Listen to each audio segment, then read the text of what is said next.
What's up guys, today on Dirt Lifestyle, we're going to do a basic fabrication project and shine some light on some of the entry-level skills that you will need to start your first fabrication project. I decided to start lumping my welding tutorials into a playlist. I haven't decided what to call the playlist yet, maybe go build stuff or something like that. And it's basically going to be basics that you need in order to start fabricating yourself. I get so many people who contact me that want to get started and they're not sure where to go in order to learn the basic skills. So these videos are going to be aimed directly at you guys, and this one in particular is going to be for someone who has already got their machine and has been sticking metal together and they're ready to start their first fabrication project. So I'm going to go into a little bit more detail than I normally do on the decisions that I make along the way, so you can kind of build the confidence that you need in order to do your first fab project too. The project we are working on today is building some fenders for my car trailer. This will be an easy project. The aluminum ones that came with it are not faring well at all to the abuse from occasionally getting knocked around by the 40s on my Jeep.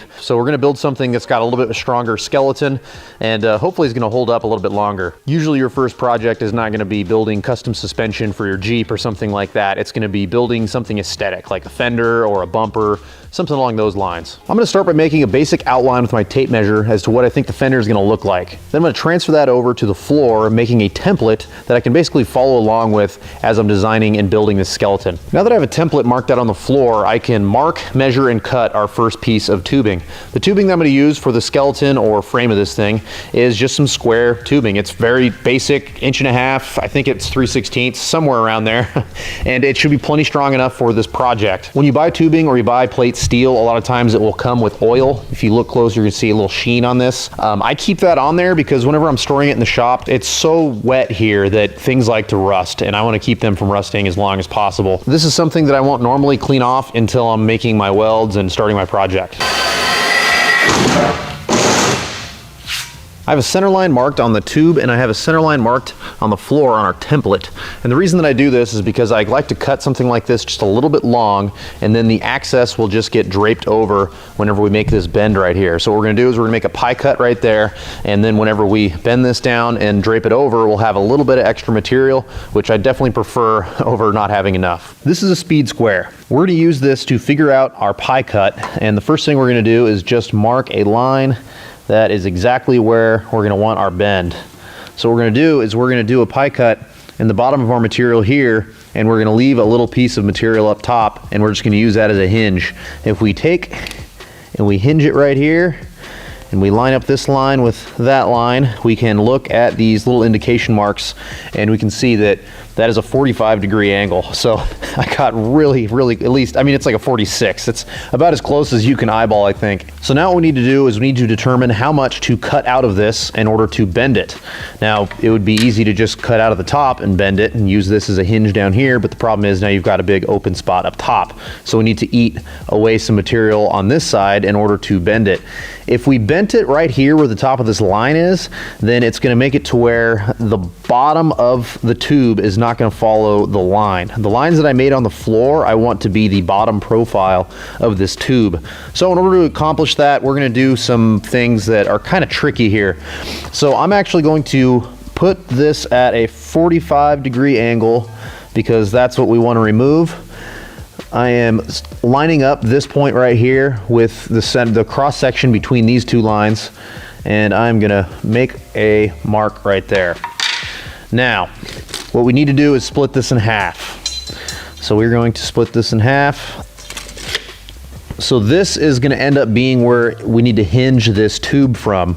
So this is gonna be the piece that we leave, and then we're gonna make our pie cut off of the base of that. A speed square is shaped in a 90-degree angle, and if we just marked and cut a 90-degree angle out of this, then it's gonna make this a 90-degree angle.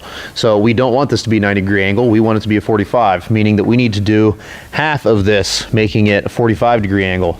So what we're actually gonna do to make this even and easy to figure out, I'm just going to hinge it on this mark.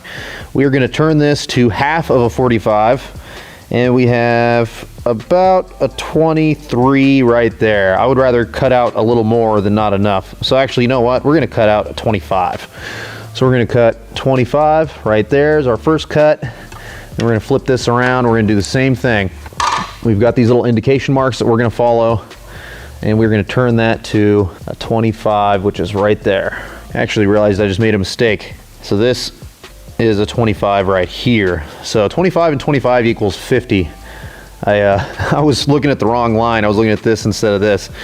So that's what I was gonna cut it at, but this is what we're actually gonna cut it at. 25 degrees right there.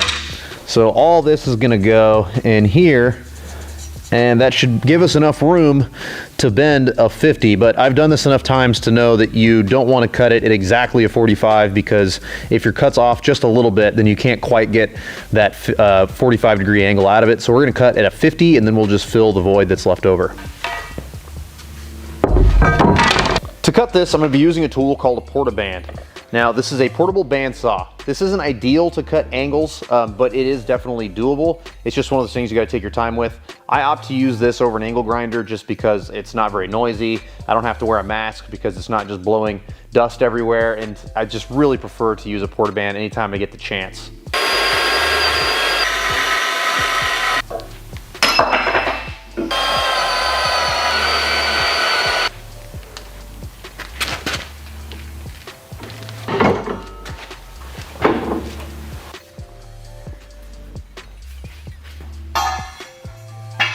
This all looks really good, so now we can take a little acetone. We're gonna clean this up and tack weld it.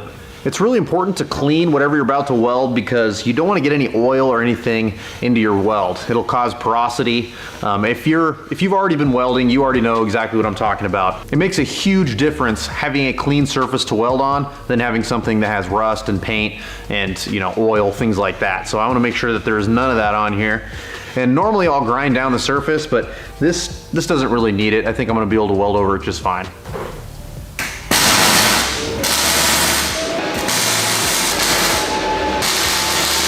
With the inner part of this fender welded, all I really need to do now is make my last cut. And if you look close, you'll see a square.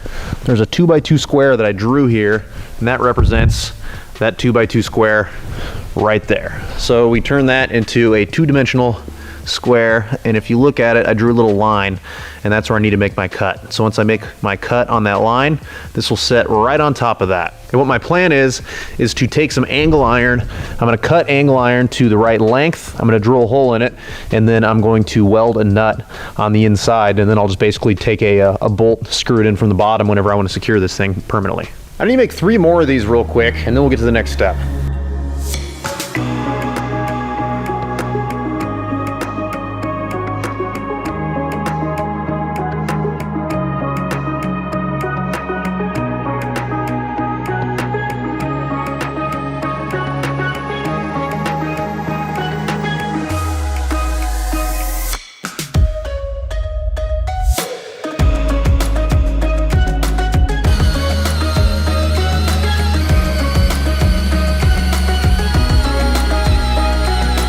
The next step is simple. Just need to drill some holes.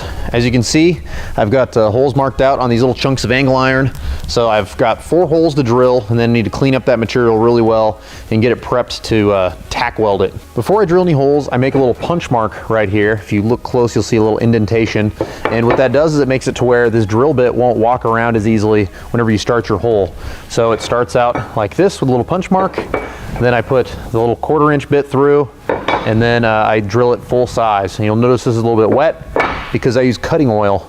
This is cutting oil right here. I like this stuff because it foams up. It just makes it to where it cuts through a lot easier. It makes it to where your drill bits last longer and things like that. So it's definitely worth having, but this is something that you have to make sure you clean completely before you weld anywhere near it, because this will definitely cause porosity in your welds.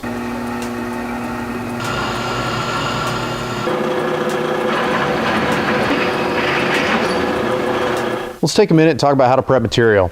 We've got this cutting oil that is left all over the surface of all this stuff, and we need to flap disc it. And before we flap disc it, we want to use acetone. The reason why is because if you just start flap disking over this, this actually gets kind of hung up and absorbs up into this, and then whenever you clean things in the future, you're just going to be applying more of this cutting oil on future projects. So we don't want to do that. We're going to clean it up with acetone first, then we're going to clean it up with the flap wheel, and then I'm going to clean it up with acetone one more time before I bolt it down so we can start tacking onto it.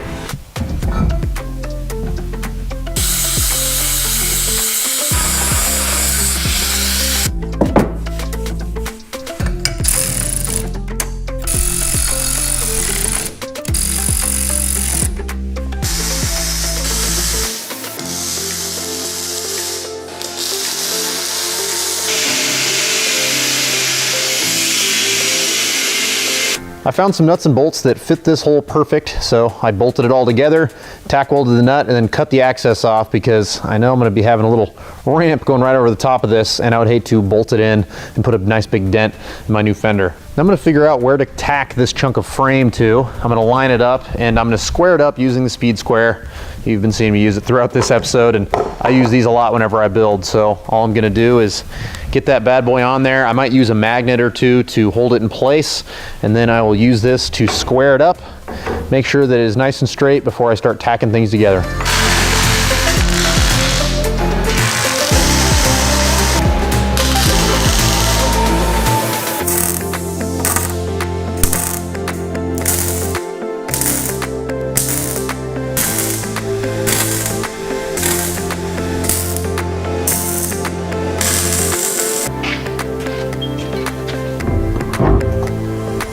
This is where this project's gonna get really interesting. We've basically established all the stuff that is easy and concrete, and now we are gonna mess with what I haven't figured out how to do yet. I have a basic plan, but we're winging it at this point, to be honest.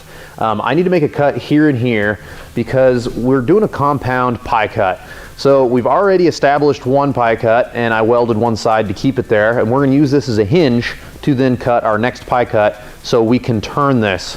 We don't want it to twist on us, which is why we welded this side of the hinge first.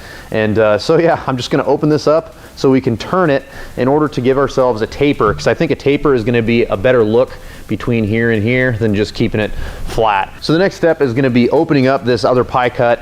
We're gonna tack weld it on here, and then I can kind of pull that over and mark where I need to make the cut down here on the bottom where this angle iron is.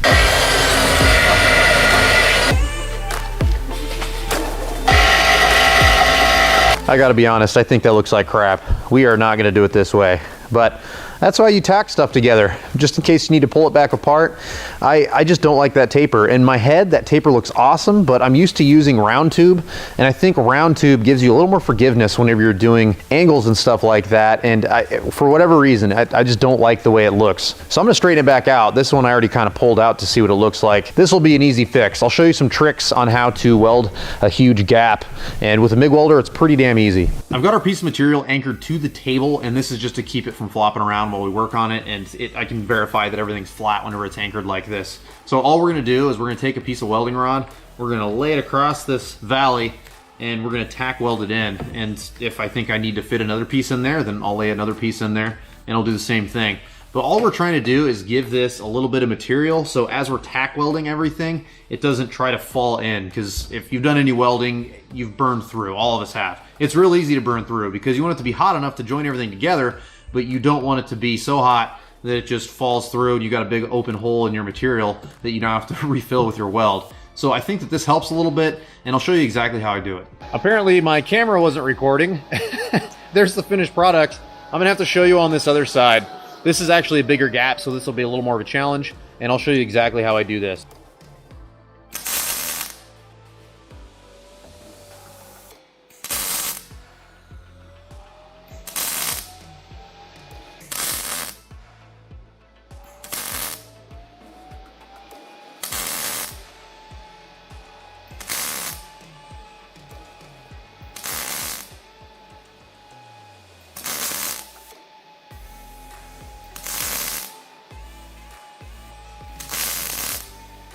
That is just a series of tacks in a row, and now I'm going to do one final hot pass. Before I do the hot pass, I'm going to clean it up with my wire brush a little bit.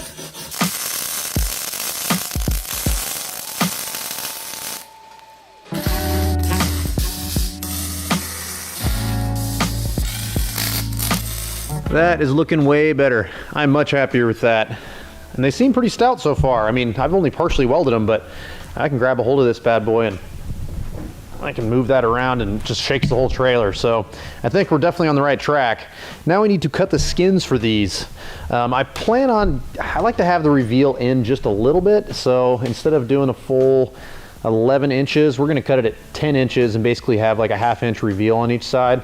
I think that would look the best, and it gives you just a little bit of space for some welds. The skins for our fenders are gonna be made out of this 16th inch diamond plate. I think that this is the perfect material for this job, and I'm gonna be cutting it with a plasma cutter.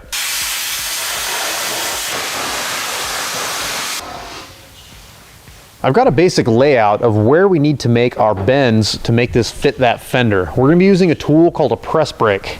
The press brake that I own is from a company called Swag, and Swag makes a whole bunch of different fabrication tools, and one of the tools that I have from them is this press brake. I wouldn't say it's perfect, but it's close enough for me to work with it, and I mean, that's a nice sharp bend.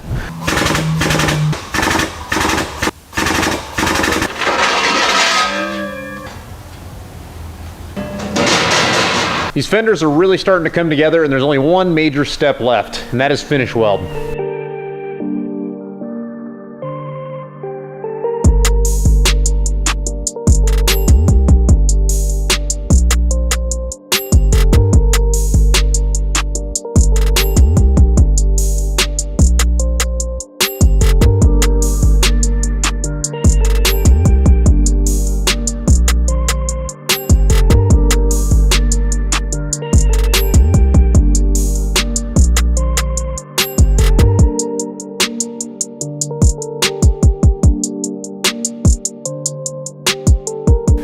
It is late, but I got all the welding done, so let's take a look and see how it turned out. These fenders are cooling off a little bit from all the welding, but they're all put together.